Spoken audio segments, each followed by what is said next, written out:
नवीन session ज्यावेळी चालू होईल तोपर्यंत एक नवीन युद्ध झालेलं असेल हे आपण लक्षात घ्या. ते युद्ध थांबवायचं असेल तर आपल्या सगळ्यांच्या हातात आहे हे आपण लक्षात ठेवलं पाहिजे.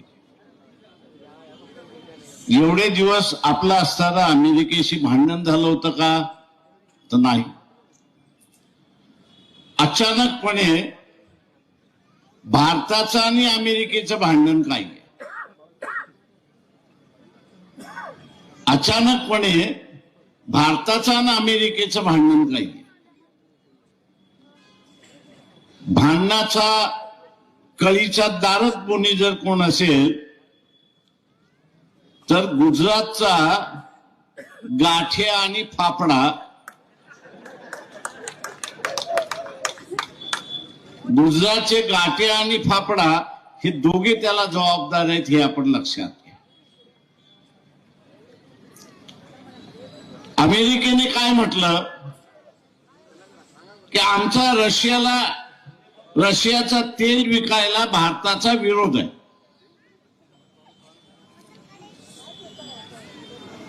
ते म्हटले विरोध का आहे? तर रशियाचं तेल भारत जरी विकत असला तर त्याच्यातून नफा होतोय, तो नफा भारताच्या तिजोरीमध्ये जात नाही, तर तो असणारा नफा रिलायन्स कडे जातोय हे आपण लक्षात घ्या. हे जे नवीन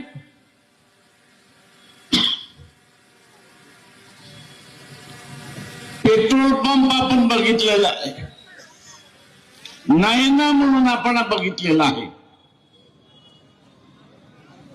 ते नैना पेट्रोल कंपन्या ज्या आहेत त्या नफा खातात.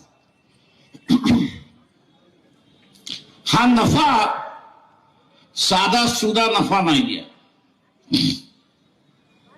तुम्ही गुगलवरती गेलात तर रशियाचं तेल विकल्यामुळे दर वर्षाला नफा किती होतो? तर 44,000 कोटीचा नफा होतो. किती नफा होते? 44,000 कोटीचा असणारा नफा होतो. अमेरिका हेच म्हणते की या नफ्याचा सामान्य माणसाला फायदा काय?